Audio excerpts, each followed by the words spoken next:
Well, this is a bit of a walk in the dark, actually. I'm up on Old Winchester Hill. Sorry this is such shaky video, but I'm in a hurry because I've left this a bit too late, I think. I set my alarm clock for just after 2 a.m. and I think that was too late. Anyway, I'm up on Old Winchester Hill because I've come here to try to photograph the NEOWISE Comet, and which should be in the northern sky, and should be about, well, by now hopefully about 10 degrees or so above the horizon in the north to northeast. It's an amazing sky tonight. It's really clear for the most part, though there is some, I'm slightly concerned, there is some cloud developing on the horizon ahead of me. I can see Venus behind me, the Moon, Mars, Saturn and Jupiter. That's amazing. Really fantastic night sky. Right, Old Winchester Hill. I must admit I had forgotten just how much a full photography pack weighs. It's a lot. Ground nesting birds, please keep to the footpath. That's what we shall do.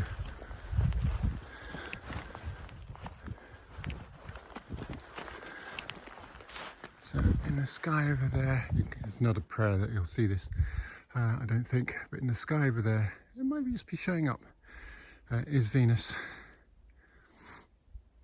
And we've got Moon up there.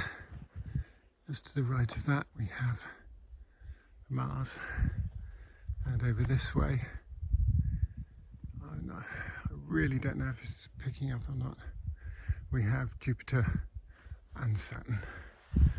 A fantastic night, but as we can see over there, just about, there's this pre-dawn glow over there, and there are clouds developing. I just hope that they don't obscure the object of my being here. Well, hello folks, I've been here on site for about half an hour now, I reckon, and I did actually manage to see the comet with the naked eye and pick it up on the camera. Photographing this kind of subject is a lot harder than you think, and I've watched some of the stuff by people like Alan Wallace, and I've got to say what he's done with his pictures is amazing, because capturing this is not at all easy. And it has to be said, I am working with a 1-inch sensor Sony RX10 Mark IV. This is not an ideal low light or nighttime photography camera. So I've taken about 10 images of each shot, and I will stack them to try and reduce the amount of noise. It's challenging for all sorts of reasons. It's dark, it's hard to photograph the foreground. I was hoping that we'd pick up some foreground light because we've got a half moon, almost half moon tonight, but I'm not sure how well it's going to show up, to be honest.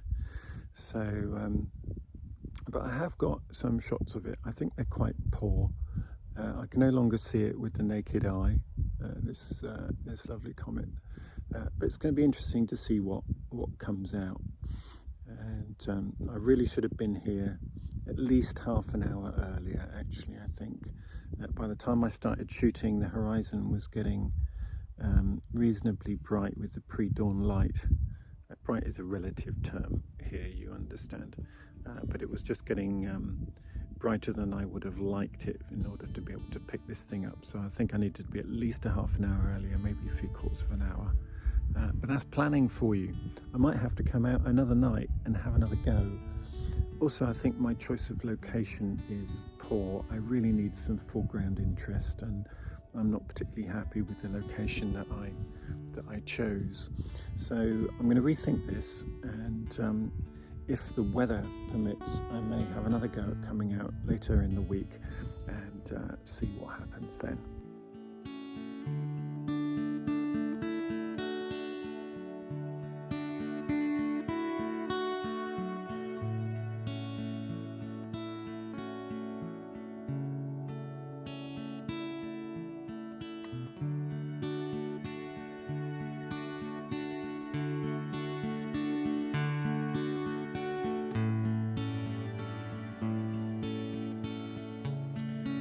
This scene may be about to really light up.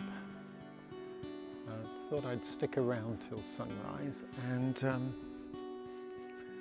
yeah, there's a little bit of colour coming out here. This shelf of cloud here is just starting to go pink. I think there's clearly enough of a break in the clouds on the horizon to my right here, the other side of this hill, for the sun to just catch the underside of these clouds, and any minute now it might really catch fire. It's just starting to glow. And in the foreground here I've got these beautiful, I don't know what they are, cowslips, something like that, and they make quite a nice little bit of foreground interest. The rest of it is a little bit scrappy, like this bush here. But look at this place, it's absolutely gorgeous, absolutely beautiful. Well, the colour is actually fading a bit. I don't think it's really going to take off. Just for a moment it looked like it might really do that, and it might just catch fire, but don't think it's going to happen.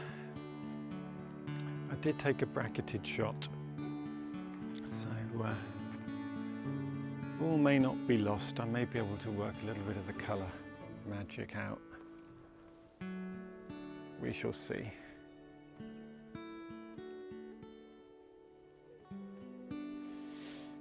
What I haven't mentioned actually is that I'm filming this on my iPhone with the Zion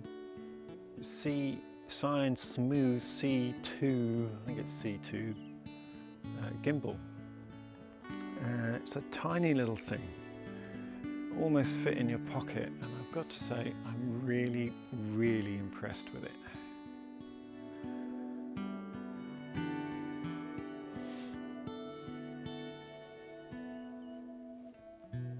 Look at that view.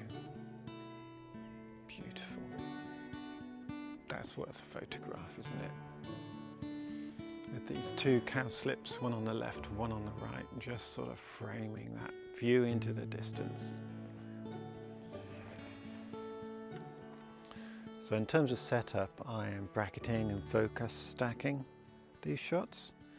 So I'm going to take the first one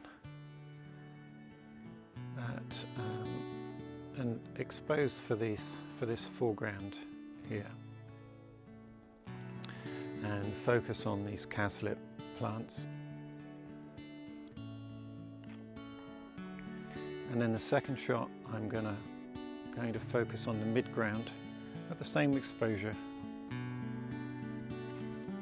And then for the final shot I'm going to focus on the clouds, and I'm going to drop the exposure right down so that I can pick up the detail in the sky.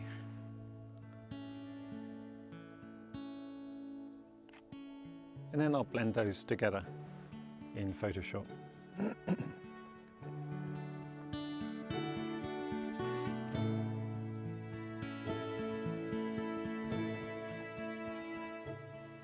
So in this kind of light, the Sony RX10 is a good camera.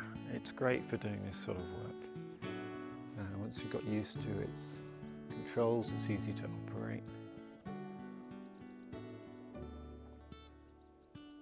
But for the low light conditions, I'm really struggling with it.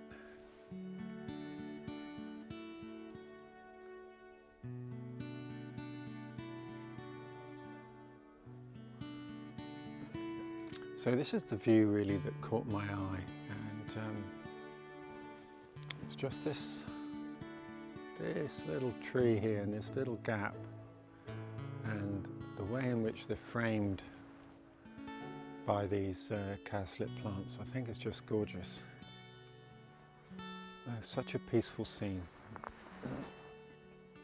Yeah, so it's going to look something like that, I think. Just a beautiful scene, and I love the foreground of these wild plants. Absolutely beautiful.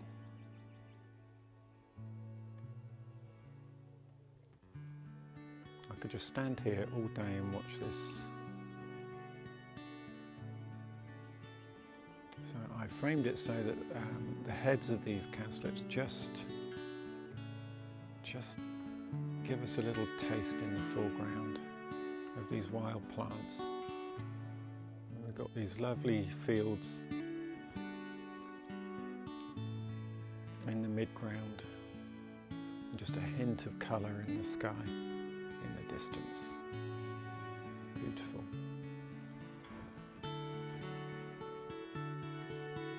And if any of these shots have been any good, I'll give you a little taste of them at the end.